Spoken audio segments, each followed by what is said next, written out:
This week on the Deep Seed podcast, I traveled to Rotterdam to meet with Koen van Seijen. His podcast, Investing in Regenerative Agriculture and Food, has now over 300 episodes released. For the past 7 years, he's been at the heart of the RegenAg movement, sharing the voices and the stories of pioneers and innovators from all around the world. We talk about his favorite guests and episodes. We talk about why it just makes sense to invest in regenerative agriculture and just so much more. This episode was made in partnership with Soil Capital. I'm your host, Raphael, and this is the Deep Seed podcast.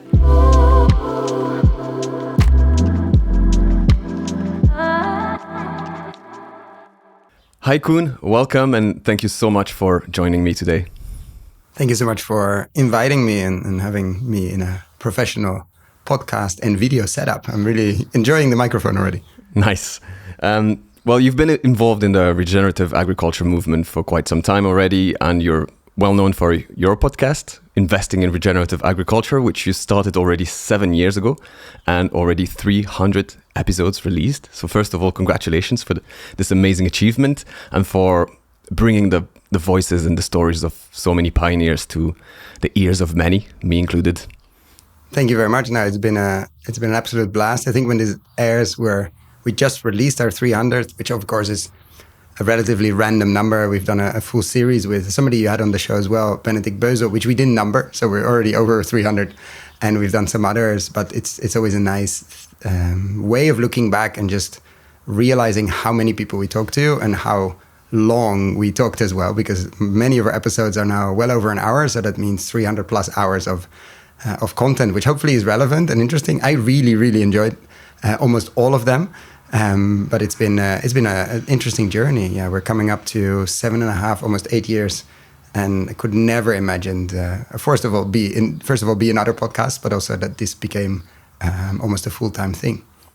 Right. Well, it's only the episode 13 for me, and it already feels like it's been such a journey. So 300, I just can't imagine. But yeah. Could you start by telling us a little bit about your personal story and where you come from and what led you to become so interested in the RegenAg space? Sure. I mean, I was born not that far from here, actually. You made the journey to Rotterdam, and so I was born in the city center and soon after moved out. So I wasn't born on a farm.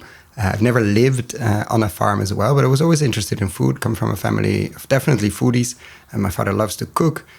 Still does, and so food was always a big thing. I think care for nature, climate, and all of that as well, but I don't think connected the two of them.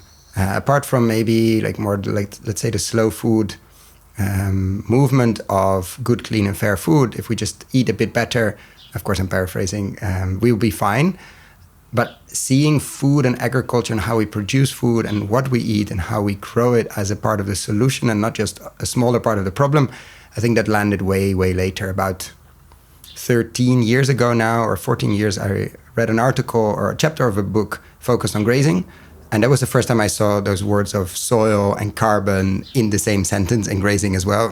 And I never thought about it before. I didn't study soil science. I studied business economics. I worked in climate and in energy. And so I never imagined that what we see out here could actually be a sink or used to be much fuller of carbon. So I was definitely rolled into this space and was interested in it because of carbon and because of climate. And climate change, of course, then discovered it's way deeper and fuller than that. But that was my way into grazing in Australia, where I've never been. I just read about it. I've seen videos, and I've luckily interacted with a lot of interesting people putting money to work there. But that was my light bulb moment, or my why is nobody talking about soil in the climate discussion and just talking about trees and deforestation? Super important, let me be very clear. But the soil piece at that point, this is 13 years ago, outside soil science, I think just wasn't any conversation topic in climate. So how did you learn about this topic, and why did you choose to really dig deeper and to even start a podcast about RegenAg? Yeah, I mean, this chapter was talking about these consultants. Basically, they didn't set up a fund yet, but later turned into a fund called SLM Partners, Sustainable Land Management, one of the first pioneers in the space. And they were these consultants that were working with ranchers or livestock farmers in Australia and showing amazing results on climate, like on soil, on animal welfare as well, on financial performance of these farmers. And that, like, story after story, it showed that the only thing they changed was management. It's not that they changed the weather. It's not that they changed any technology. Yeah, they brought some water to certain points. And of course, electric fencing made this possible. But beyond that, it was management and the mindset shift of the ranchers or the livestock farmers. And that really triggered me to reach out to the people doing that, Bruce Wade and Tony Lovell, who unfortunately are both no longer with us. But Tony, when he traveled through Amsterdam once, sat down with me and said, I'm super interested in this space. Tell me more about how you're raising money, because at the end, the last sentence of that chapter of the book was, we're going to set up a fund to do this. And I was like, okay, interesting. I was already working with impact investors. So I was like, okay, how does this world of carbon and grazing connect with the world of finance? And Tony was on his way once to a pension fund in Denmark and had to change at Schiphol in Amsterdam. And so I was lucky enough to meet him. And he showed me videos of how to move the cows. He showed me the performance and also the carbon piece. And I asked him, like, why in your deck to these pension funds, why is the word carbon not there, or carbon sink? And he said, we want to be taken seriously by the institutional investors. And that made me very interested, and also like, okay, why are we not taking this seriously as a financial world, even as a hedge against all the other climate things we need to do in the energy space and beyond? Like, why is food and ag like really not a thing yet? So that for years, because we started the podcast 6-7 years later, it made me follow the space, made me reach out and talk to other people. And I started working with impact investors through Tonic, which is an international group or community of active impact investors, family offices and foundations. And also there was always interest in food and ag. But then you ask, okay, what are you actually investing in? Hardly anything was there. Maybe a forestry fund in North America, and maybe something on smallholder farmers in East Africa, but really maybe. But it was always a hot topic. If you ask food and agriculture, it was a hot topic, but very few investments. And I knew a few people that were building funds or building things like Chuck of Soil Capital and others as well. And I thought, okay, why are these two worlds of impact investors that are interested in investing in food and agriculture and change, and the people actually building things, why are they so separate or so far apart? And at the same time, and this gets a long answer to why I started the podcast, I didn't know what to do in the space. I'm not a farmer and didn't grow up on a farm. I don't have any intention to start a farm.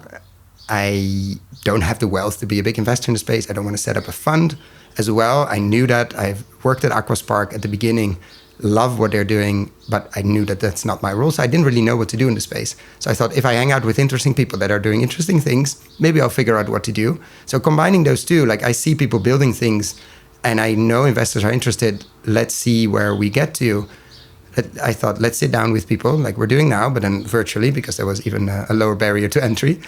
And let's ask them in an hour what they're working on, what's missing, what's the role of money, et cetera, et cetera. Let's record that. And then I have something to send to these investors. Like, look, people are building things. I'm not saying it's investable, but at least go and talk to them. If you want to do things in food and ag, you might learn a lot. And I discovered that I'm probably not the best storyteller on why grazing should be different. But if I ask Tony Lovell, I can ask all the questions. Okay, why, from an investor point of view, grazing could be different, it should be different. So that was sort of the genesis of the podcast, that I wanted to hang out with interesting people building things. They say yes when you say, can I record a podcast? Also, if you have no audience. And then I had something physical, almost physical, that I could send to investors, like, listen to Tony, or listen to Paul, or listen to Jurian on reforestation, or listen to XYZ. Or Sally Calhoun, like, there are interesting people building interesting things. There's talent in this space. And it sort of snowballed from there. But so you've been following very closely the Region Ag space for the last 7 years, and even longer than that. So you're probably in a very good position to tell me how it evolved over this period of time, and what do you think about where it's at right now? It's a tricky question, because it seems like we have moved a lot, of course, like 13, 14 years ago, when, especially in my circles of investors or entrepreneurs, when you said soil, you get this sort of glazed look of, okay, when can we talk about electric mobility again, or education, or something else, or energy transition? I think that has changed, but it could also be just my bubble that has significantly grown since then. So I think what has changed significantly is the amount of people. Also, if you just look at Google search, like soil and climate change, like that discussion, and food systems and how important, probably next to the energy transition, how important the food and agriculture transition is. You could argue it's more important or equal, but at least it's up there. Like this is, like we can switch our energy system overnight tomorrow if we could, and we would still be with enormously degraded earth, water systems that are absolutely not ready for the future, a population that's extremely sick. In many cases, it's undernourished and overfed, or the other way around. And so this, like the problem statement or the fact that we have to work on food and energy or food and agriculture transition, I think is very clear now. The amount of people working on it is still tiny compared to some other sectors. But what I've seen at least is that the amount of people that have been sort of bitten by the bug of regeneration has grown exponentially over the last years. It started from a very low point, so that's easy. And it's growing faster and faster. We're still, I think, extremely early to even understand the issues and understand the transition and the entrant system we're in terms of high input and supposedly high output, which is not always the case. So I think we underestimate how big of a transition it is, what we're in the middle of. But I see more and more people that are starting to really say, okay, the next X years of my career or decades, it's going to be on regeneration. It's going to be on food and agriculture, systems change. It's going to be on how to get inputs out, how to get fossil fuel out of our food systems, how to get extremely toxic chemicals out of our food system, how to get people healthy with food, et cetera, et cetera. And the amount of people saying that, especially I would say in the last 2-3 years, is way more in the 10 years before, let's say. Is it enough? No, absolutely not. We still need to reach way more people to show or to inspire them like how profitable, sustainable, and healthy the food system could be. And I think if more people would know that or would see that with the examples that we know and that you had on the podcast as well, way more people would work in the space. We need more people working in the space that spend their, like let's say their awake hours worrying about the first 30 centimeters of topsoil. Like that would be my wish. But it's been a big shift since the last couple of years. Like understanding is still very early, but just the amount of people. And we were both in Brussels at RFSI, the Region Food Investment Summit. A couple of years ago, that wouldn't be possible. You would never had 270 people in a room talking about finance and regeneration. It would be 20, maybe. And so that shift is enormous, but you need 2,000 or 20,000, and you need multiple of those a year just for the challenge that's ahead. So we mentioned it, you've recorded over 300 episodes so far. And I know it's going to be very difficult to choose, but I'd like for you to pick some of your favorite guests and episodes based on specific categories that I prepared for you. Luckily, you shared it before, so I could think about it. Don't feel offend anybody listening to this. Of course, I cannot choose between my babies, but still, I wrote down the first things that came to mind. So. Let's start with the farmer with the most impressive and inspiring transition story. I mean, I think what comes to mind when you say farmer on the podcast, of course, we had Benedict Beuzel, which has a very impressive transition story, but the one that comes to mind first is Matt Chatfield, which I still think was the best title we ever wrote down. Sometimes when I'm recording, I try to take notes as well, because then I don't have to do it after. And I write down titles because I'm like, oh, this is such a good quote. And he said something, I think in the first bit of the episode, I have to re-listen to it. Like, I'm too lazy to farm against nature. I'm like, okay, that must be on a t-shirt. Like this is, but it also, like in essence, it captures something very interesting about the whole regeneration space. And he, like, we didn't have an amazing connection. I think his microphone was not even so good. But I think in the first 25 minutes, he cried on the podcast, which is never happened before and never happened after. So sometimes somehow we had that click, even through not being in the same room, not like we're doing now. So I really enjoyed that episode. Like, he explained his journey, like how he built the market before he took over the farm, how he really understood the economics as well, like taking sheep that otherwise would have gone to the abattoir immediately and actually giving them another 6 to 9 months of life, grazing them in the forest, grazing the most amazing meat you can possibly imagine from sheep, which normally is not known to be that, selling them to all the high-end restaurants in London, but also having these stories of, I want to just sit on my chair, look at the sheep for a couple of hours, and I want people to consider that work, because it's work. I need to observe, I need to know if they're fine, etc. And so we had this fascinating conversation about what work is, what time, what he enjoys or doesn't. while we combine it with economics and look, how do you make this work from a financial point of view? So that was the first one that came to mind. And of course, that's probably the best title we ever gave to something. And how does he farm then, to farm not against nature, with nature? I mean, grazing is already, I mean, if you do grazing without external inputs, I think you have to observe really, really, really well. And we had an interesting conversation about like forest and what we perceive as a natural forest or a healthy forest. Like he says, we have pieces of land that are overgrown forests that seem sort of healthy because we're used to that, but actually what they need is disturbance. They need grazing. And if you start observing that way, they need certain amount of animals or animal grazing days per year. And you see, and I asked him, I think, like, how can you, bring us there, because it's audio, so we're not going to see it. He said, no, the forest that I've grazed would sound like this. And the forest that we haven't grazed would actually be silent underneath because it's overgrown. There's not a lot of light. There's not a lot of life. So he really made it almost like he almost brought the audio. He almost brought us, the whole audience, with him into the forests that have been grazed regularly in a proper way. Of course, overgrazing is not good. And how the forest responded and how the plants underneath responded and how the sheep responded, because it's amazing meat. And so he really, the observation and spending hours with the animals to observe and see what the animals need, what the forest need, and what he needs as a farmer, I think was a big takeaway from that one. And it was really fun. He's a super fun guy. So I met him later at Groundswell. Great to hang out. Well, I hope I'll have a chance to interview him on the podcast as well. You should. What's the most important piece of wisdom that someone shared with you on the podcast? Of course, all 300 are full of... No, I'm joking. The first thing that comes to mind is Satish Kumar, and who's still with us, hopefully also when this comes out, and has an energy that radiated through the screen when we recorded. I think he was 84 at the time. He's a British Indian philosopher, farmer, and activist, if you haven't heard of him. And he's one of the founders of Schumacher College in the UK.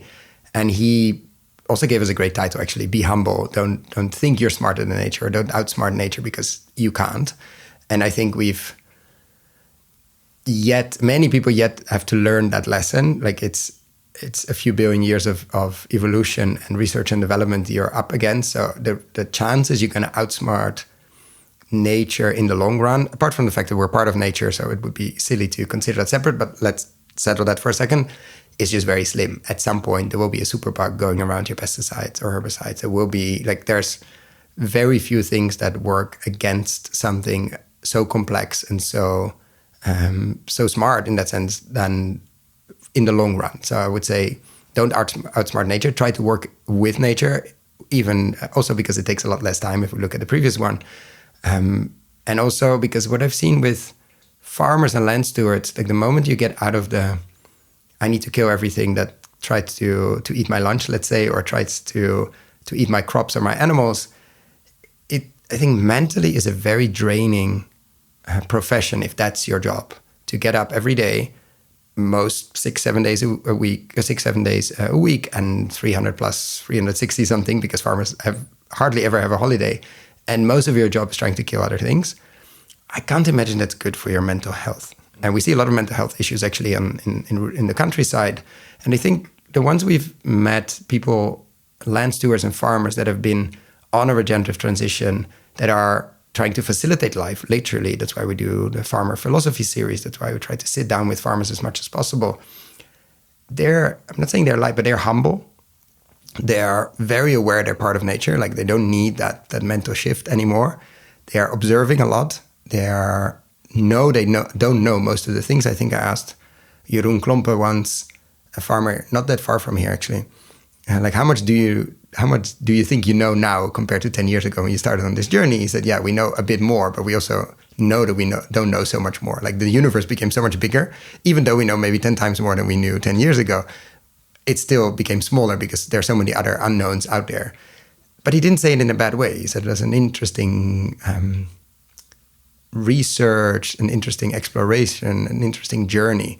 And so I think seeing people on that journey and seeing basically they're there facilitating life, that makes them so interesting, for me at least, because they probably know a lot of things or see a lot of things more than we see as well, living in a city. I'm speaking for myself. So I would say don't try to outsmart nature. Like, you will regret it, and probably will pay for it with mental health issues as well. Right. That's actually something I feel like comes back the most often on the podcast so far. It's this notion that you need to work with nature and not fight against it. Because that's counterproductive. But no one yet linked it to the mental health I don't issue think it's topic. healthy if you do it. And people keep saying it as well. Do you think farmers like to get up in a airtight tractor and start spraying stuff that they know is not good for them, and they know is not good for, like, I don't think anybody likes that. You have to be really numb, and I don't think most people are completely aware. They're stuck in a system that we all created, but nobody likes that. Like, you have to be a psychopath to like that kind of thing. And so I'm not saying it's easy to make the switch, but I've seen people really flourishing when they do. Yeah, I have to say I feel there's quite a big gap between what I hear about farmers on TV and all of these protests and the suffering from those farmers, and the farmers I've met from the regenerative space who seem quite happy. I mean, they are honest about the fact that it's hard and it's a challenge, but they seem happy and passionate and alive in a way that doesn't quite fit the image that I see on TV. So I guess there's a big difference between those two worlds in terms of how people feel. It's funny you say alive. Yeah, I think, but you probably also would feel the difference if you walk their fields. They would feel hopefully more alive, like literally, because that's what we want. What do you think is the most promising technological innovation that you've spoken about on your podcast? I'm laughing because, I know you cannot see if you're listening to this, I'm laughing because, I mean, technology, I make fun of agriculture technology quite a bit on the podcast because I've seen so many investors get very excited about a single thing, like this thing is going to change everything.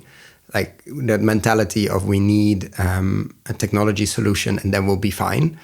I think that's a fallacy. I think we've lost billions and will continue to lose as society billions over that. Not only money, but also just time spent on people thinking that this robot is going to do that, or this ingredient or input or biochar, or like all of that is part of the package of solutions we need, like the technology stack we need. I'm not saying, don't worry, I'm not saying technology is useless, but we should really go again back to the farmer and the land steward and see what he or she needs. Because most of them that I know would have a list of things that they want you to work on, as I'm talking to ag tech founders. The problem is usually we come up with a solution and then go look for the problem. And so in technology, I think we're going to see a lot of technology development helping farmers to facilitate more life on their farm. That sounds really cliche, but how do you get more diversity? How do you hold more diversity on your land? How do you get out of monoculture way of working? And it could be light tractor robotics that help with weeding, which is a huge issue if you get rid of most of your chemical inputs. It could be harvesting things for complex agroforestry systems. Like it could be a lot of input machinery to make really good compost on farm, like high quality, but consistently, not just you don't have to become a compost guru to do that. It could be biochar development. I think there's a lot to be done there. Just we have to be aware that none of these is going to change everything overnight. Everybody that promises that, I would delete the deck and not invest. Having said that, we have made investments personally in a few companies on the technology side. I think there's soil health measurement in field very cheaply is super interesting. The nutrient density side, we haven't done investments there, but I would love to as well. Like seeing the quality of the food connected to the health of the soil, either in lab cheaply, but also in field would revolutionize things. But probably the one I would pick here is the most concrete and the one I've seen really bring a complexity back to farms and enable farmers to do things that they couldn't do before, almost like magic. Actually, one of the people you had here on the show, Alfonso, mentioned No Fence, which is a portfolio company. And so virtual fencing is a thing that I find fascinating. Like how do you enable farmers to integrate animals again in a way, especially ruminants, as an integral part of the farm, but you don't have to fence everything, which is extremely expensive. In the case of Alfonso, it would have been like he wouldn't have been able to move the cows so often as he can do now. So we've invested in No Fence. I've invested previously and exited because it was sold in Fence in the US. And we invested in Collie, which is a Dutch startup focused on the dairy industry. All of them, I see them as enabling tools for farmers to integrate animals again, because one of the biggest mistakes we've made is we separated animal agriculture from arable. And that created a lot of the issues we have now. I'm not saying it's easy to reintegrate that, but technology can help there in certain circumstances. And virtual fencing seems to be a technology that is ready at least to do that to a certain extent. So I would love to see way more animals grazing where they could be grazing, should be grazing as part of a system. And I understand many farmers will need some kind of technology to move the animals as often as they want to or they should because of their land, because moving them 2, 3, 4 times a day becomes an issue, especially in countries where labor is very expensive, as the Netherlands and many other places are. Yeah, I like that you started this whole answer with this long and necessary disclaimer.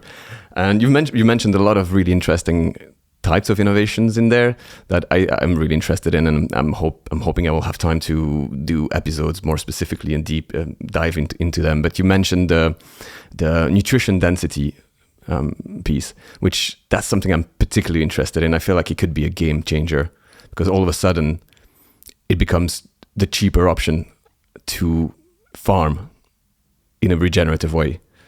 And what do you mean by the cheaper option? But because if the nutrition density of foods that have been grown in a healthy ecosystem and a healthy soil is much higher, as more and more studies seems to suggest now, and we start measuring the nutrition density rather than the calories or the weight of the foods, then these foods, the price per nutrition becomes cheaper. Yeah, we change the pricing system. It really kind of flips it on its head, and I feel like there's such a huge potential there. I'm really curious to see where this is going to go. Yeah, for me, it's one of the main topics. Probably, one of the main topics to investigate. We've done a lot of episodes about it. I think we're still very early.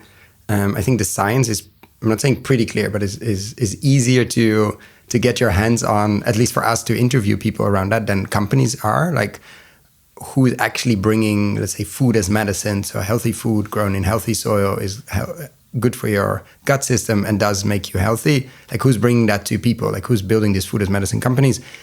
We've yet to see many. It's not that I can fill a series of 10 episodes on that. But having said that, it's moved very fast lately. There's a lot of interesting research coming out. There's a lot of things like nutritional dark matter that we don't know, don't understand. And how does it transfer from root systems to food, to our gut system, to your brain, etc. But all of it, what I've seen until now is this could be a game changer. And what I hope, and I think many people hope with me, is that it could be a drawn for consumers to actually buy and look for the carrot that has 20 times blah, blah, blah, or 20% more X, etc. And like, if you look at what we spend on superfoods and other supplements, and most of that is nonsense, like, I hope that a percentage of that will shift to real farmers growing real food. I don't know. Nobody knows. So that's the big question there. But if that happens, you suddenly have a market of 10, 20% of people that are actually focused on health. And maybe governments come in and insurance companies, because it's just way cheaper to prevent with real good food grown in healthy soil. So, but there's a lot of ifs there. But I'm very excited to follow that. Yeah. Just a quick pause to tell you about the partner of this podcast, Soil Capital. They are a company that promotes the transition to regenerative agriculture by financially rewarding farmers who improve the health of their soils. They're a really cool company. I love what they're doing, and I'm really proud to be partnering with them for this podcast. And let's get back to the conversation. Who do you think is, from previous guests on your podcast, the individual or company that individual represents that has the most ambitious vision? Yeah, I would say New Foundation Farms. We've had them on a couple of times, and they landed on a farm now. I think it's official. I'm not going to say where because I'm not sure when this airs, but they're going to farm, which is fundamental. They've raised money. We follow that. It's not been easy, but I think their vision of showing that a multi-species complex farm at like 250 acres, I think, so not a small one. We've seen examples of smaller ones, can be financially profitable and can sell food for a normal price, an accessible price compared to supermarkets. If that happens, I think a lot of people want them to fail, actually, because if it happens, it shows that a lot of the things we've been doing and we've been telling ourselves in Excel, etc., don't make sense. But if they show that that's possible, I think it could shift quite significant acreage and also consumer demand, because we have to somehow, I'm not saying replace the supermarket, but a big piece of that, the big blocker here is also a distribution system we've created and the commoditization around that. And so if we are able to do that, if New Foundation Farms is able to show that you can grow a big chunk of your calories and nutrients locally in a way that makes a lot of sense for soil, but actually makes a lot of sense financially as well, that will be very interesting to follow. So we'll be close to that. We're an investor in them as well. Like, we put our money where our mouth is. But I'm always amazed of their vision. And now we're going to see if their vision turns into something concrete on the land, in the land, and on your plate. So I'm very, very curious about that. That sounds very exciting. Something that excites me as well is to see how many innovators there is and how many pilot projects and pioneers are trying things now, and how much more and more data is coming in to start creating these models and these examples. And I hope that is the start of a explosion of things to happen, to come in the next few years. Absolutely. Yeah. So there's a lot. And still we need way more people, as I said before.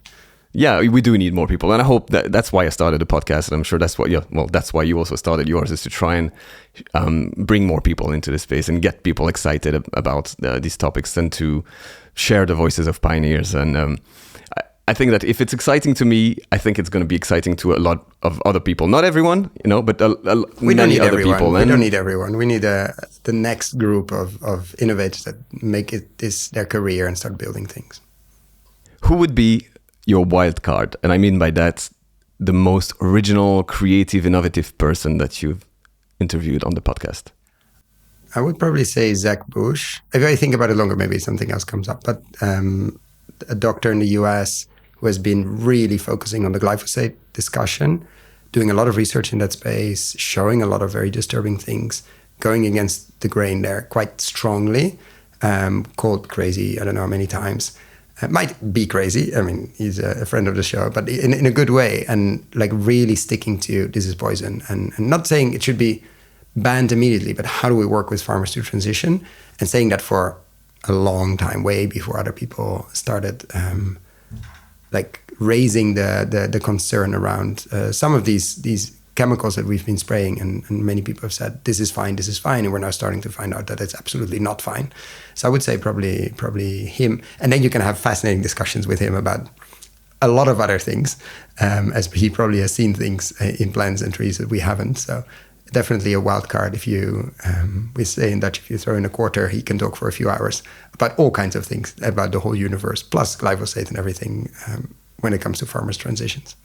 What are the key things he's saying about this topic, about glyphosate, and what has his research shown? I mean, like the effect it has on our gut system, and the effect it has on the gut microbiome is quite devastating. Like, he worked with a lot of patients, put them on vegetable diets, and said, okay, you're going to feel better, et cetera, and half of them more or less did, and the other half didn't. And he thought, yeah, they're probably just cheating. They're probably just not following my advice.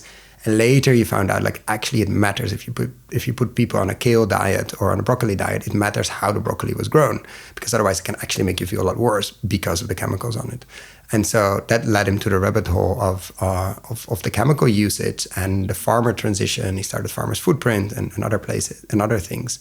So, but he really came from the medical space. There's not a lot on the medical side of things that you can throw at him and doesn't he doesn't have an answer to it. Like, I can say something about the gut microbiome, but it's not very strong. But if a medical doctor with a lab says these things, like, we've seen X, Y, Z, that's a very different. It's a very different effect. And still, you see a lot of pushback. You see a lot of discussion, and slowly, I mean, we just re-allowed, I think, glyphosate for another 10 years in Europe, even though a lot of the leading scientists said there's absolutely no ground to do that because of this, and this. I think there was research in France as well, but already 10 years ago, showing strong effects on rats.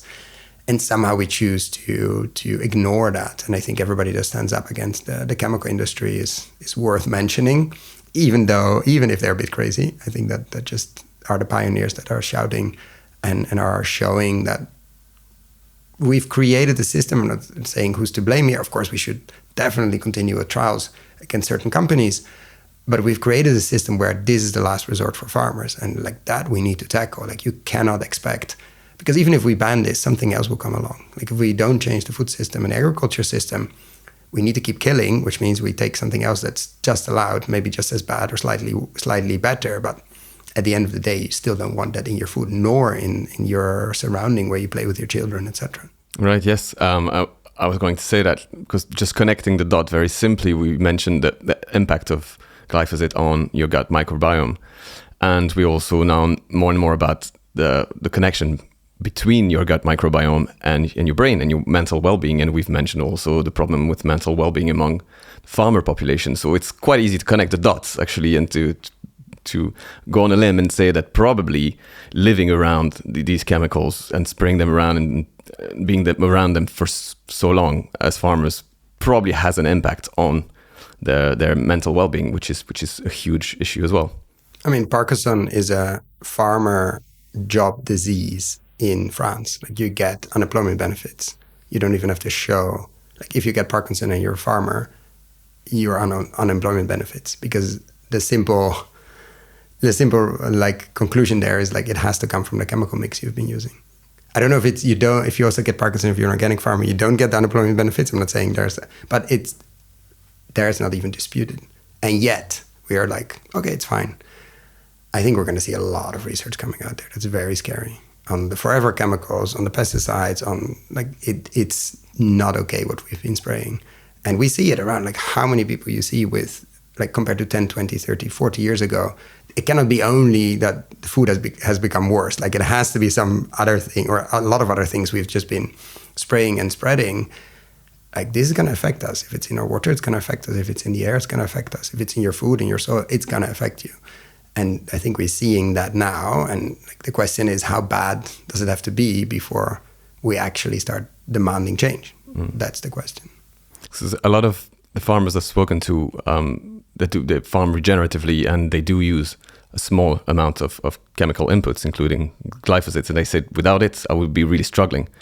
And you look at organic farmers who don't use it at all, but then they have to use a lot of mechanical disturbance to compensate. I think that's for the that. challenge. Like, how do you, and I think there are examples of that figured out, because I think it's also an easy excuse of the regenerative, of farmers mentioning their regenerative, like, I have to use a bit because otherwise.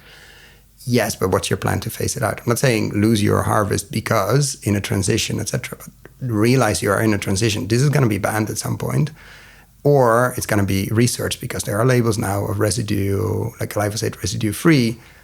Like, if this is going to be easily detectable in products, like, what's your plan to get rid of it? Mm-hmm. And what's your plan for yourself to get it out? And it doesn't mean there's a free card for organic, because if you keep tilling and mechanical disturbance to get rid of weed, like, also there the question is, what's your transition towards a system where you don't need that? What's no-till organic look like in your crops, if it's even there? What kind of machines do we need that? What kind of innovation do we need there? What kind of examples are there around the world? Because there are examples, like, there are farms that have figured this out, but you cannot hide behind the fact, oh, I'm organic, so I'm fine. No, like, show me the results and show me your land disturbance. If that's an issue, probably on the environmental side, on the soil health side, you're doing worse than your neighbor that still sprays a bit. But also the neighbor needs to figure out, how do you get rid of this in X years or X seasons, etc. Like, it's not okay. But it's also not okay to ban it in a year, or to basically, this is all a transition, but it needs to be very clear that fossil fuel needs to get out of agriculture. So does chemical inputs, and so does a lot of disturbance, because that doesn't help soil health at all. Do you have any examples to share of farmers who've managed to successfully replace all chemical inputs and as well soil disturbance at the same time? And still be quite successful in their farming operation? It depends on the crop. I think it depends on the crop. There are no-till organic farmers very successfully. I think Rick Clark in the US is one of the examples. In animals, on the animal side, in agroforestry, it's way easier, of course. In arable, like, how you're going to harvest potatoes without disturbing, that's going to be difficult. But there are very low disturbance technology.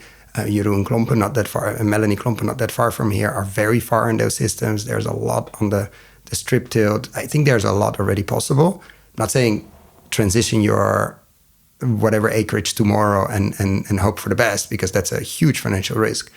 But definitely keep pushing, because this is coming, and you need the soil health, especially with these weather conditions, to to be kickstarted as soon as possible. And disturbance is a problem, just as chemicals are, just as chemical fertilizers are. Like, it doesn't help your soil at all.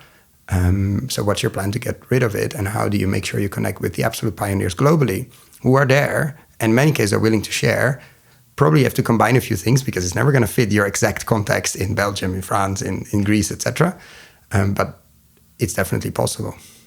But we should also wonder, like, how much arable do we want? And as your first guest, I think it was the first one, like, we should eat definitely more trees. Like, we also have to change. It's not that we can expect, okay, we've been growing so many potatoes here, and like, we should also wonder, is that the best crop suited for agriculture in general, plus the best calorie, plus et cetera, et cetera. Like, there's no question, I think, that we will perennialize more of agriculture, as it just makes much more sense to have perennialization than annual crops, simply because of the energy input it needs, disturbance, etc., and the risk with crazy weather where we're in. So what was the biggest incentive there for farmers to do that? I mean, maybe they also need a demand for those kind of products. Absolutely, yeah. No, we need, I mean, the reason we've invested and we've featured, like, the brand side of things, like, who's going to make sure that we change recipes and almost change diets, that's a huge, I mean, chefs can help, of course, but that's a huge shift that farmers you cannot expect farmers to plant a lot of walnuts and then also create the market for walnuts. Like, that's just not going to happen. So who's going to do that? That's why we need a lot more people worrying about soil, but not necessarily becoming a farmer, but building brands around that, or building movements like, okay, how do we eat more trees? How do we teach people about annual versus perennial? How do we make sure that it's actually a very healthy diet, switching from annual to perennial? And how do we make sure we make that common knowledge that it's absolutely not at the moment? So there's a lot of jobs to be done there on the storytelling, on the actually getting food on the table of people and making sure more perennialization happens. Right, and on the policy-making side of things as well, I think, because, I mean, on the EU level at least, I'm sure it would be possible to push for certain regulations that possible, but not very likely. Incentivize, at least incentivize the use of perennial foods in flowers and things like that. Yes, and at the same time, I think policy, not always, unfortunately, usually follows. Okay. And we haven't done a lot on the podcast with policy simply because I don't see so many actionable paths, like who actually is going to have a shot at changing the CAP or changing the Farm Bill in the US or the CAP in Europe. I think it changes when there's enough public pressure from general citizens like we are, because we consume, and from companies. And maybe that's an anti-policy view, but I just don't see nor the knowledge in many of the capital cities. Many of the policymakers have a very poor knowledge on biology, very poor knowledge on farmers in general. And so before that catches up, and there will be smart incentives, because probably the worst thing could be bad incentives, it's going to take a while. And it will be a joint effort of NGO, of consumers and citizens requiring certain things, and of companies to say, okay, this is enough, or we see an opportunity, but we need to act, and we need certain policies, or we need certain policies to disappear because they just are against, like, you can have 249 chickens and not be considered a chicken farmer. But if you want to move them on pasture in the Netherlands daily or weekly, like, it's an enormous nightmare. Like, why is 249 the number? Because then you're still a hobby farmer. Like, all of those regulations are not made for farmers embracing complexity. They're made for huge chicken sheds where 10,000 chickens are locked up and eating soy. Like, but if you want to do 10 chicken caravans of 250 ones, you can't, because 249 is the max, and you cannot butcher them on site, et cetera, et cetera. So a lot of regulation actually would be great if they allow more creativity on the farm, of course, with certain rules and regulation. But a lot of things are just not allowed now because the system is made for large-scale monoculture. And so maybe a lot of regulation would be nice if it disappears overnight. Of course, which ones are useful now and which ones are not, I don't know. But there's a lot of red tape holding back even multiple crops on a farm, let alone integration of animals, we talked about before. Yeah, actually, there's a question I was planning to ask you later in the conversation, but since we're already talking about policy making, if you could choose to change one law or one public funding scheme, what would it be? I would take away all subsidies from, and I know this is going to create a lot of disturbance, but let it be. all subsidies going to extractive, fossil fuel, chemically high input-based agriculture. Like we're subsidizing that to an extent that's like, I don't know the exact numbers, definitely Google it, but it's insane how much money we shovel out of the door. Taxpayers' money, all of our money goes to some, especially in Europe, but also in the US, to some very large, very well-connected farms. And if you walk around there, they're not full of life, let's say. Like I would take away all of that because it would collapse the market immediately. And they're not financially profitable. They're not financially stable. They're not financially sound. You would never invest in them unless these subsidies are there. And they're there and they're very well protected. I would take away most of that, which would probably get rid of most of indoor, like concentrated animal operations because it's simply subsidized feed, what we're pushing through the chickens and the pigs and the cows. And because of that, hopefully most of the animals would either be outside or would reduce actually quite a bit of the intensive factory farm CAFO operations we have in Europe. Just looking at Europe, because I know the legislation is slightly better than other places, but subsidization of inputs, fossil fuel-based, chemical-based, that we don't want anyway, I don't think it's insane. From a climate change perspective, from a public health perspective, from a simply financial perspective, this doesn't make any sense. It's like subsidizing petrol, etc. We've been doing in many places, etc. Also, the petrol on tractors is subsidized and not taxed. And so, or the diesel, I think that if people knew that more, like how much money we just simply give away for practices we don't actually want, that would be my overnight policy one. With all and then how do we do a just transition? This doesn't mean it's a just transition, but I have to choose something overnight. To me, that makes a lot of sense as a goal, as something to reach.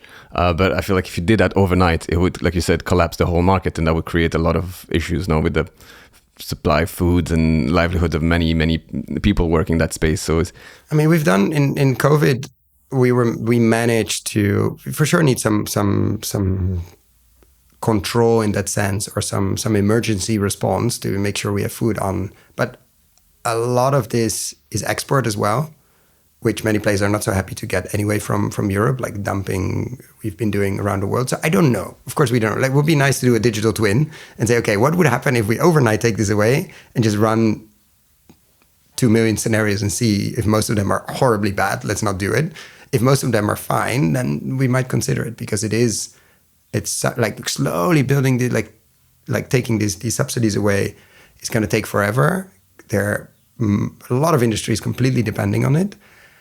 And the lobby is very powerful. So I would say, yeah, let's run some scenarios and then see if overnight is a good idea. But I think it would be more beneficial than it would be more beneficial than that. Yeah.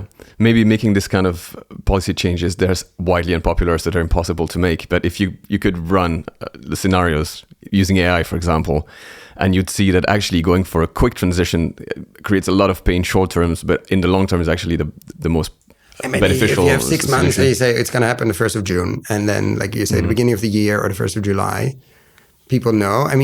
I know of one example in northern Italy in a valley that discovered, like an organic farmer discovered he had actually pesticide on his land coming from neighbors that of course said, no, there's no drift, of course, and campaigned against the use of pesticides, herbicides, etc. in the valley, got a referendum, won, and they gave it was an apple region, he had cows, but he found it in his milk. And all the apple producers got an ultimatum. Either you turn organic, look, here are the examples, we know the transition takes this long, we know how much money it takes, etc., or you close. But you have a year or two to do it. I don't remember because the citizens decided they didn't want to have any pesticides anymore in milk, in their children's diapers, etc., because that's where they found it.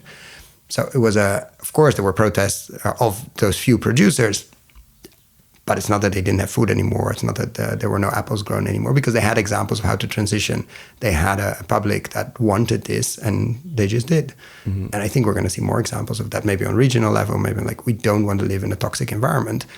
We give you X time to transition. We might even pay for that. These are examples of people that are not using toxics or very little. But we decided as a society, we don't want to live in a toxic environment anymore. So go somewhere else or change. I think it's as long as you probably don't do it overnight and decide tomorrow morning, okay, everybody, I think it will be fine. We've done that before. I really like the democratic approach to this. I feel like there's a big gap between what people really want if you ask them, and they do want less chemicals in their food. They want healthier food. They want healthier ecosystems with more biodiversity. They want, I mean, again, not everyone, but the majority of people want certain things for themselves, for their children.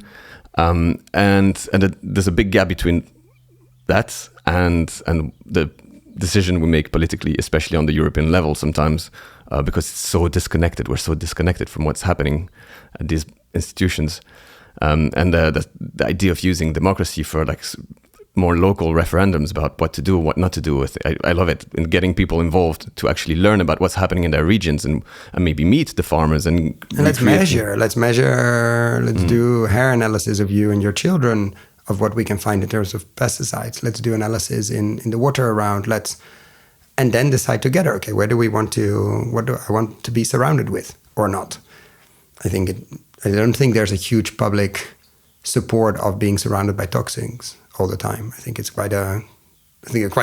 very few people that said, "Oh, that sounds amazing because it's under these and these limits that somebody decided somewhere. So I think it'll be fine." No, I think if we know how toxic the environment is, I think there will be actions. I think there was an example we had a guest, Henry Rowland, who did a lot of campaigning around pesticides, and there was a law coming up in Japan. And they analyzed the hair of a lot of parliamentarians. They asked them, of course, and they didn't go around and just start pulling. And specifically the ones that they also analyzed the children, if they had pesticide residue, because you can see it in the hair. They voted very strongly against more pesticide. They voted for a law that limits greatly because as soon as it touches you and your children, suddenly you're aware of, like, actually this is not something theoretical. I have to sign this bill. No, actually this is something that touches me and my children. I think most people would act if they had something concrete, if there was a transition, if there was something like a path to do. I think most people wouldn't want to live in a toxic environment.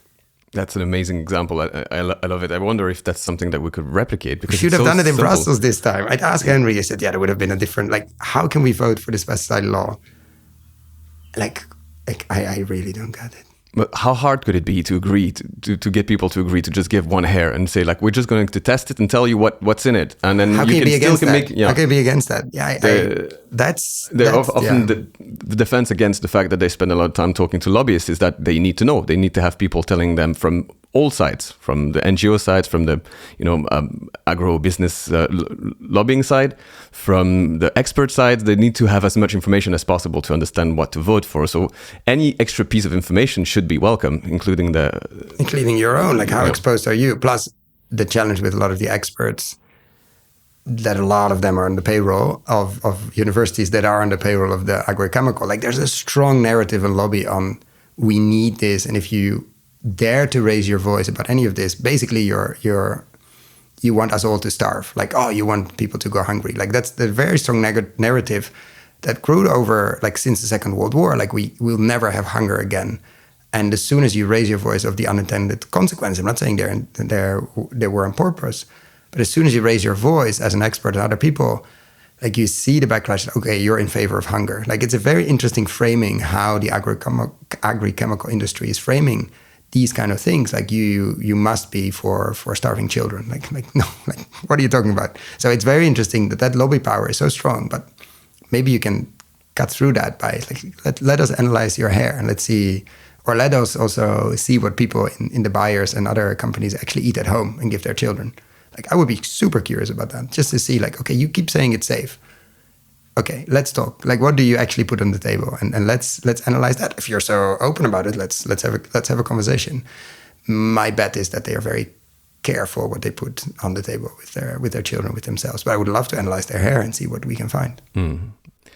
Last category I've prepared. Someone you've met through the podcast who you've become great friends with.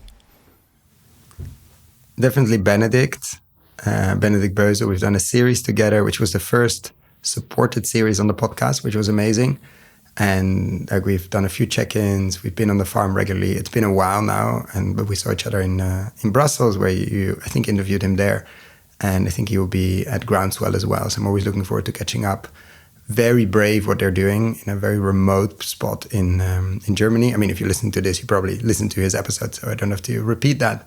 But very, very brave, young, with a family, remote, trying to reinvent agriculture in a place where not many people are, let's say. Plus forestry, just a few 2,000 hectares if you want to make things more complicated. And it's a challenge. It's interesting to see his journey as well, because I remember visiting, and it was him and one intern, I think, plus the traditional, let's say, farming people that were part of the farming company that still are there. But it wasn't this movement yet. There wasn't this buzz, this life, which comes with all the issues of scaling up and growing a company. But 2 years later, when we visited again, there was a chef. There were a lot of interns. There were a lot of people working there. There was a lot of life on the farm, way more than the December when we were there before. So deep respect for what he has pulled off in countless hours, and how he's been pulling very interesting and capable young people to the farm and give up other places where it's way more easy to stay, but coming there to reinvent agroforestry, reinvent compost, reinvent a lot of things. So it's been really nice to follow that journey. Yeah, and I'm not surprised that he's such an easy person to connect with and to become friends with, because I didn't know him, contacted him to come on to the podcast because he was coming for the RFSI conference in Brussels, and so I offered to come and pick him up at the airport so we could come back to my place, record the episode, and then drive him back to the hotel.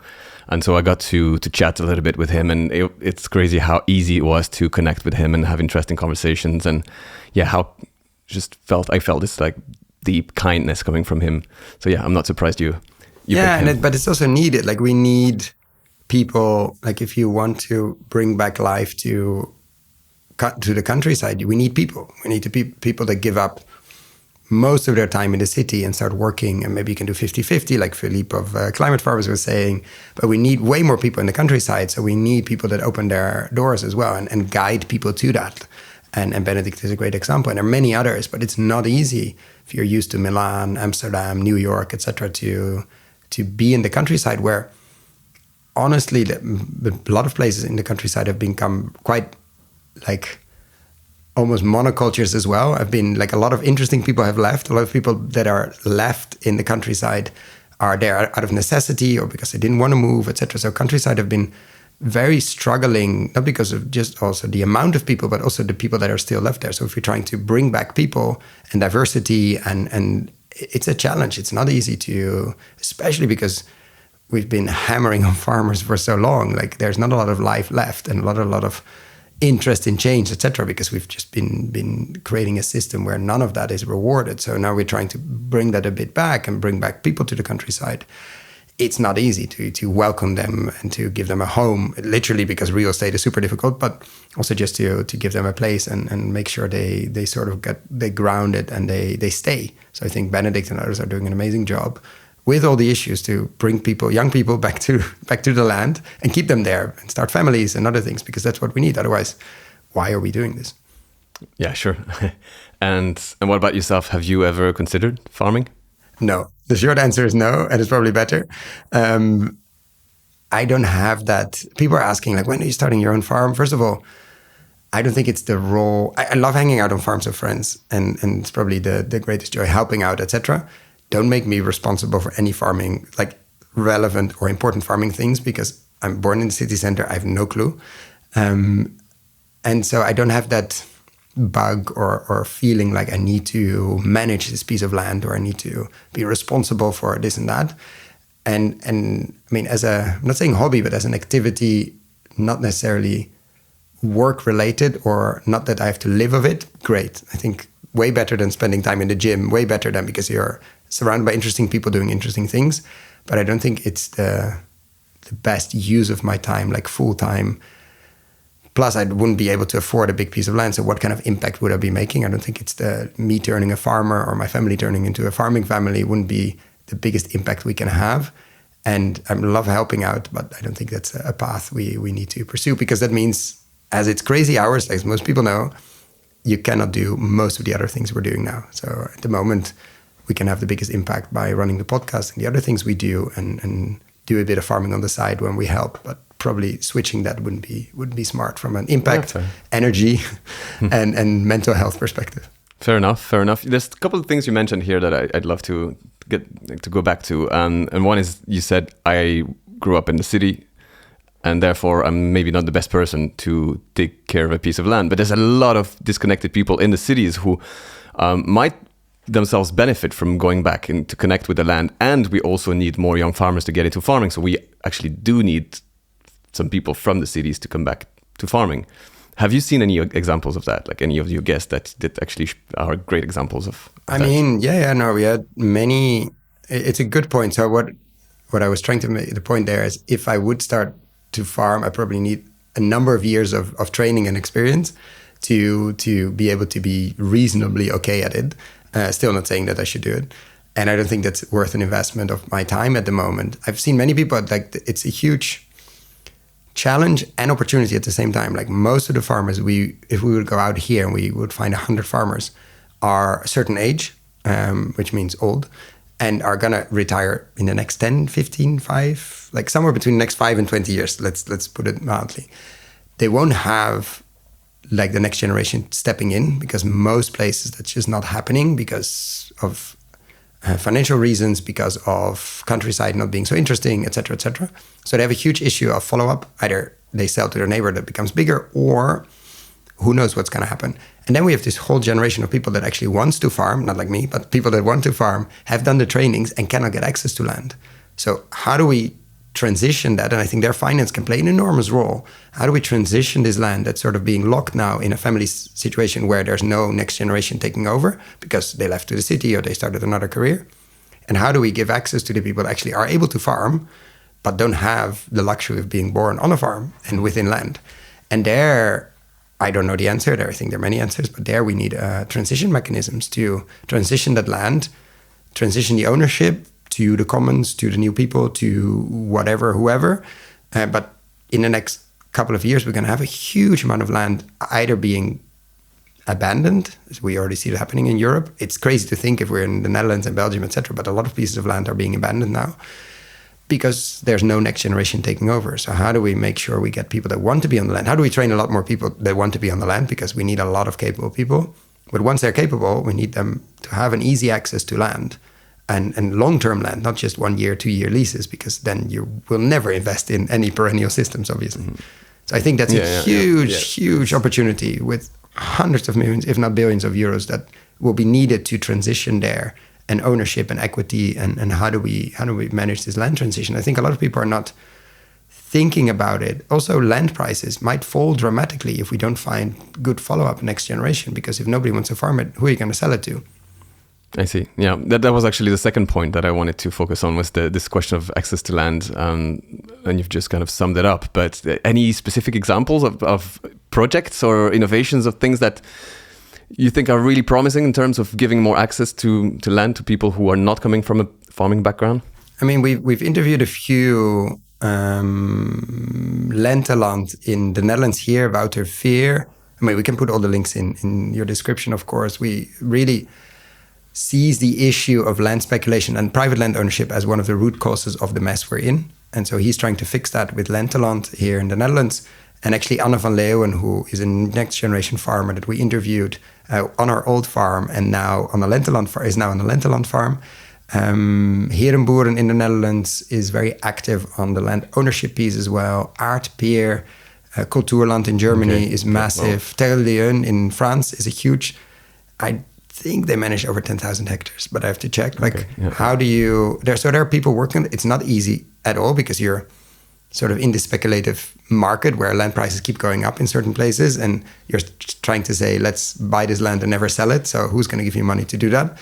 But there are people that are figuring that out, and I think we need way more, because many of these places, if you take away the high land prices and the pressure that comes from that, if you had to borrow the money from a bank, suddenly more families could live on that land. They could live off the land. And we see examples in Germany that one organic farmer retired and now there are 5 families living off the land because they took away the pressure of land prices. And so but we need a lot of innovation there, because there's this whole cohort of farmers that's going to retire soon or yesterday, and we don't have any concrete solutions that can quickly scale.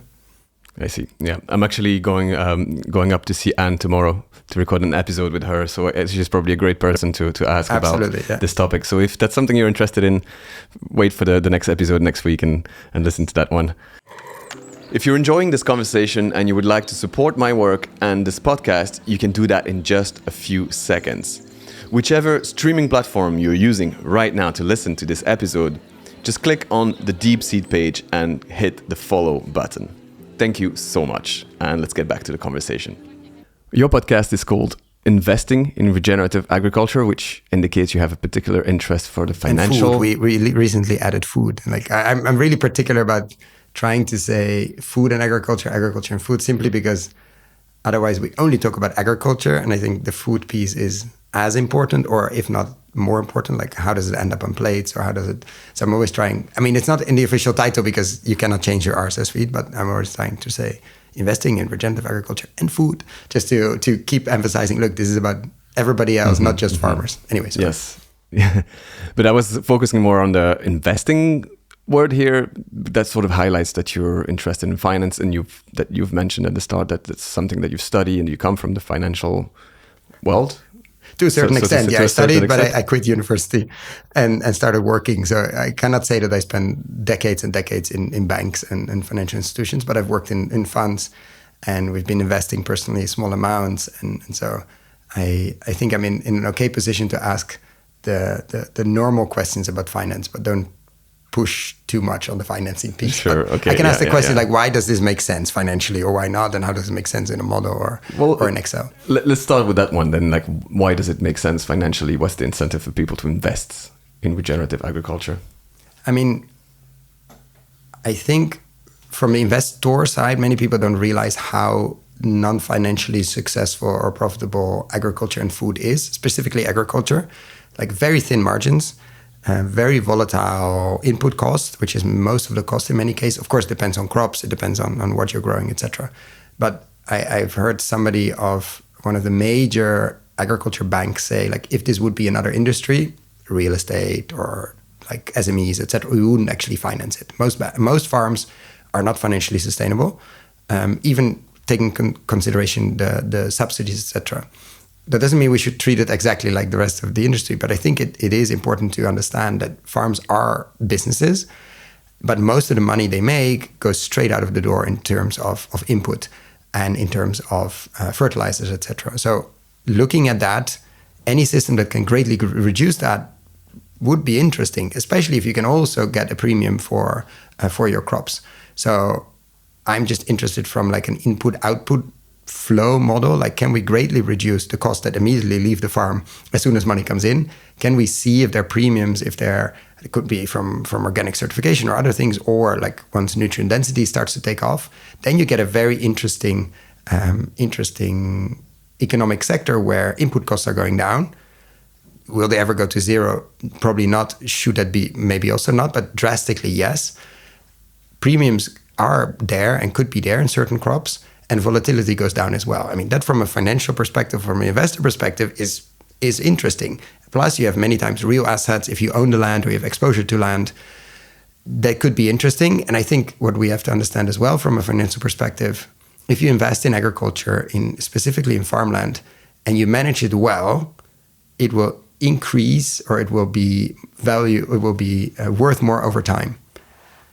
And you can benefit from it over time. Like, you can harvest either the dairy, the cows, the apples, etc. Like, there's no other asset that can do that. If you invest in real estate, you buy an office building, you have to keep maintaining it over time. You have to keep investing in maintenance. Like, it's a non-biology asset that doesn't increase over time. So I think many people don't realize that soil, with the right management, actually becomes more sustaining, more valuable over time, because there's more organic matter, there's more life, etc., etc. While you're benefiting from the produce that comes off it. Like, I don't understand any other asset in the financial sector that can do that combination of increasing in value while you're actually profiting from the produce. That's why I'm so interested in it, because it does make a lot of financial sense. I'm not saying it's easy at all. I mean, all the people you talk to would have said that. But lower input costs in a system where input costs are the most important thing is interesting. Potential premiums are very interesting. Over time, your asset gets better. Like, it should get easier over time. that sounds very interesting. That sounds like a finance question, not like transition makes sense after 7, 8, etc. years. Your soil should be in a position where you can actually reduce your inputs even more. All those things together, and there's a huge trend, of course, in terms of healthier food, in terms of climate weirding, that all of these things make even more sense in 5 to 10 years. I don't understand prosper-annualization. I don't understand why not more people are paying attention to this type of food and agriculture. And so from a financial perspective, it makes a lot of sense. Doesn't mean, again, that it's easy to do, but it could be financially profitable if you choose to do so. And we see that with Paul McMahon of SLM. They just published their, I think, a decade into investing in regenerative agriculture white paper, and they see an edge. Like, if done well, regenerative agriculture has a 1, 2, 3% financial outperformance compared to conventional agriculture. That's a lot of money if you invest a pension fund. Like, that's significant. You have to choose well your location, your crop, your manager, like your farmer, of course. Like, none of this is easy. But it simply means if you choose to do so, you can make more money. And also, I feel like investment is all about predicting the future, right? Which is impossible. So yes, obviously it's impossible, but you do your best guess based on what you know. And I wouldn't want to bet against nature. I think coming back to one of your earlier questions, like this, I wouldn't bet against it and hope that we figure out some kind of technology for our food in the future. I would bet with nature, with biology and those systems, and see how far we can push it. It seems like common sense to me. Yeah, no, it does. But it's interesting because it's really limiting for investors to understand the basics of biology, like how a plant grows, how a tree grows, that there is a role for animals. There's so many narratives that we're fed for a long time that organic is this, or regenerative is that, or this soil is that, et cetera, et cetera. So I still see a huge herd mentality. Like, a lot of investors won't move until somebody else makes investments as well. Like, they all look at each other, rightfully so, because you want to avoid being the one that follow the crazy idea and then, of course, it made no sense after. So how do we break that has been tricky, but we've been trying with the podcast to bridge the gap, let's say, between soil, science, health, permaculture, and the city of London. Like, who are the people, and Chuck is one of the examples, I always use Chuck as an example, that understands finance, and the founder of Soil Capital, Chuck de Liedekerk, like, who understands finance and understands farming and biology. And we need more of those that understands both sides and can talk to both sides as well. Like, then you start moving money and start moving hectares. Actually, that's a perfect transition into a next question that actually I didn't know that. I spoke to him on the phone just last week, and I told him that I was going to interview you, and he said, that's great, I love Koen. And he said, just ask him this one question, because that's the question that you often ask your guests on the podcast, and then he asked me to ask you, so that's a perfect transition. It's, if you had €1 billion available to invest, what would you invest it in? It's a very good. I should expect these kind of questions to come back. Of course, if you keep asking it 300 times, it boomerangs back. No, I've thought about the question a bit because I've had that question a few times, and the cheesy cliche answer, but I think it's very true, is that we greatly undervalue biodiversity. Like, it's like insane that we consider what we look out here, which is objectively a green desert. Like, it looks nice, but it's not full of life. Like, we really have gotten used to a world in the global north in many places that is really, really, like, the bar is very low, which is great because it means there's a lot of opportunity. A lot of this life can rebound, but it also means we're used to low biodiversity. So I would definitely, I've said, I think in the past, 80% of that money to invest in the longest term possible with indigenous tribes that hold the biggest chunk of biodiversity we have left, because we need to protect that, otherwise we're toast. And I don't know how to do that. I would somehow figure out a way where the people that are holding most of our biodiversity, not in the global north, but in many other places, I figure out, how do we protect and how do we make sure some kind of governance scheme that it stays forever, basically, because we cannot afford to lose so much biodiversity. We don't even know how many insects there are. We don't even know how many plants there are. We don't even know how many fungi, mycorrhiza networks there are. And we're destroying it at a rate that's very scary. So that would be the biggest chunk. So get it out of the door, figure out a way that I don't have to decide that because I'm not an expert, and somehow get that involved. Then the last bit, which is still an insane amount of money that nobody should ever have on their bank account and decide for by one person, I would actually do what one of the guests of the podcast has said, which was Gustav of course, he comes from the blockchain world, but I would figure out a way to look at the 300 guests we've had, or slightly less because we've interviewed a few people regularly, and see, plus, let's say, the group of people that listen to the podcast and that you could sort of consider experts in the sense that they, or at least they know more than the average person. I would somehow crowdsource the investments, basically saying, okay, we've interviewed this group of people and there's a group of people that have listened to 60, 70% of the podcast, let's say. We can imagine that they know quite a bit about this. And I would simply look, I wouldn't ask what they would be doing. I would look at what they're actually doing. Like if you give them the chance to invest their own money, their real money, not some hypothetical situation, I would follow them. I would see, okay, if a big chunk of our group, let's say the group of listeners that has been informed and a group of people we've interviewed would invest in X, Y, Z, probably that's a good thing. So somehow capture that wisdom of the crowd, but the wisdom of the informed crowd, and then follow them with way more money because, of course, we would have 200 million to do so. But I would see what is a meaningful amount to people and follow them with that money, because it's talk is very cheap and action is very expensive, literally. So I would see what people actually would put their money in. Like, okay, would it be virtual fencing? Would it be land in some kind of common scheme? Would it be compost extract? Would it be, I don't know what. But if a group of like informed citizens in this space would decide that's a good thing and not just decide, but actually put their hard-earned cash in it, like the amount that is important to them, because of course, if you have a huge wallet, and 10,000 euros is not a lot, but if you don't have a lot, that is, then I would follow that. Like I would see what are real actions people take, and I would figure out a way to spread that 200 million over that. Maybe keep 5 or 10 for some really hardcore guerrilla lobbying. That would be interesting. Like the hair things we discussed. I don't think you need a lot of money for it. You need a dedicated team for a couple of years to really annoy policymakers around it. And then you can get interesting results. Again, there, I don't know how to do that, but I think 10, 15, 20 million would go a long way to break ultra-processed food, to really go into pesticide regulation and to get it on the agenda and to be super annoying, but actually get results.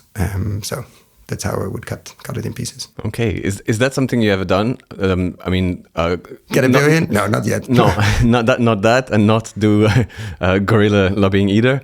But what I mean is you have a big community. I know people who would love to fund it. So if you know how to do that, please get in touch. Yeah, but what I was referring to is you have a wide community. You have a lot of people listening to your podcast and following you online and stuff like that. And so actually asking them like. What would you invest in, and try and do some kind of poll? I mean, it's an excellent question. We've semi been doing that. So this is out when we've released our 300th episode, which means we've been talking about our investment syndicate. So for 2 years now, sort of behind the scenes, we haven't really talked about it a lot, simply because we didn't have the systems in place to deal with emails and things like that. We've been investing, we meaning me and Naeem Lakhani of the First 30, in about 20 deals now in the regenerative space. I've been investing before that as well, me and my partner's money, basically, always small tickets. At the end of an interview, asking Dan Miller of Stewart, like, what's the smallest ticket that I can be on the cap table with? And if he said 2 or 5K, 5,000, I would do it. And so we've been doing some small investment before. Then Naeem said, why don't you bring more money to the table? I said, yeah, that sounds very complicated. I don't want to start a fund. That was one of the first questions we had, like, is that my role? No, it's not. He said, why not do a syndicate? So we've been giving people that are sophisticated investors, according to the platform we use, which is Odin, the chance to invest in things they find interesting. I would always invest personally as well, usually 2,000 euros or $2,000. So we invested in Groentus, we invested in tree range farms, in no fence, in a lot of new foundation farms. And we've brought people with us. So in a sense, we've been doing that under the radar, not publicly announcing that, because of course there's always legislation coming in and things like that. But the minimum ticket has been 1,000 euros, or 1,000 pounds or $1,000, which is objectively a lot and not a lot at the same time. So we've been, not saying playing with that, but we've been trying a few things to see if we can see what the informed mini crowd we've gathered until now. And now maybe the crowd is getting a bit bigger because we've been talking about it and we have a website, etc., to see what they are interested in. And we've asked once, actually, we haven't interviewed her yet, but we invested in a peatland rewetting company in Germany, Julia and the team. And it was super early. And we thought, okay, is this ready for us? And so we shared it with our group of investors. Like, with our thoughts. Like, this is very early. There's no revenue yet. It could be interesting, but they probably need more money by the end of the year. But Ecosia is backing it. Should we do it or not? And some people said, it's a bit too early for me. Not my money. But some other people said, yes, of course, we need to do something about peatland rewetting. So we decided to do it. So we've been playing with that, but not at the scale that Gustav, who we interviewed on blockchain, was saying, how to also get all the listeners involved and really understand, okay, if you listen to more episodes, like your weight, like your money has more weight. Like, of course, there are a lot of ways to do that differently. But I think we are starting to implement a small piece of that, just to see, okay, what would people do with actual money, and can we move some more money? So one last question. It's a question I've started to ask my guests recently. I think I'm going to make it a recurrent thing, as a fun question to finish on. If you were organizing a dinner party and you could invite 3 people, present or from history, who would they be and what would you cook for them? Such a good question that I saw in the prep, and then I didn't think about it too much. But now when we were discussing pre-recording, definitely Satish Kumar. I think actually start the answer with another piece. I think we live in a fascinating time where a lot of the pioneers, of course, we stand on the shoulders of giants in the agroecology movement, in the regenerative movement, but also a lot of pioneers are alive at the moment. Like, we have people like Satish Kumar, we have Ellen Savory, we have a Gabe Brown, a Will Harris, we have fantastic people in India working on zero budget natural farming. And Charles Eisenstein, I forget the number, Zach Bush, of course, and Bickley, like a number of those people, they're all there. Like, and they're not in an age where you hopefully don't lose them very soon. So it's fascinating to see this movement of how to grow food without all the inputs is exploding. So I would say Satish Kumar, because he's at a certain age and I would love to spend time with him. I've only done it virtually. I wouldn't cook any Indian food for him because that would be a horrible mistake, but maybe we can find some dishes that make sense. Charles Eisenstein, we had a fascinating conversation on the podcast. I've never spent time with him as in person. And I think there's a lot of depth there. There's a lot to discuss. There's a lot to just be in person. And who else? And maybe from the past. I think some of the early organic pioneers from like 100 years ago. Albert Howard. There was somebody, I think she founded the Soy Association in the UK, did a lot of observational science studies, like right at the moment where chemical agriculture started to take off, like just before the Second World War, just after the First World War, and after that, the Second as well. And they were warning, like they saw, like it was magic. It was technology coming in and you could throw fertilizer and everything exploded. But they saw the downsides already, or they had doubts about it. And again, not saying that we shouldn't have gone through that transition, but like seeing that moment of change and transition and knowing or seeing also from observational science that it's probably has a lot of unintended consequences that nobody's talking about because everybody's jumping on this new bandwagon. I think it's very interesting it would be very interesting to talk to them and see what we can learn now from them. And then as a last one, and then we'll let you finish. I'm fascinated about and I've read a book on it, and of course they're the more traditional versions of the Rockefeller expedition, let's say, to Mexico, when what's the guy's name called that did all the seed research, that went to Mexico. If you read Liz Carlisle's book on healing grounds, he went there. He went on a mission to learn from the traditional way of agriculture. Then a lot of things happened in the Rockefeller funding, Second World War, etc. And he started doing hybrid seeds. He started doing a lot of research there. And from there, basically, the Green Revolution took off. But I'm interested in if it was as bad as he wrote, because he wrote to his wife on that the peasants are not feeding themselves, like it's all horrible, we have to reinvent, we have to bring in technology, we have to, et cetera, et cetera. Well, actually, the Mexican version is very different. Like he came there to learn, seemed to be very arrogant and bored. And then at some point, the Rockefellers changed their funding and went into, okay, let's go for the extreme chemical green revolution path. I would love to be there and see what actually happened, because we don't know. Like the Green Revolution story seems very linear and straightforward.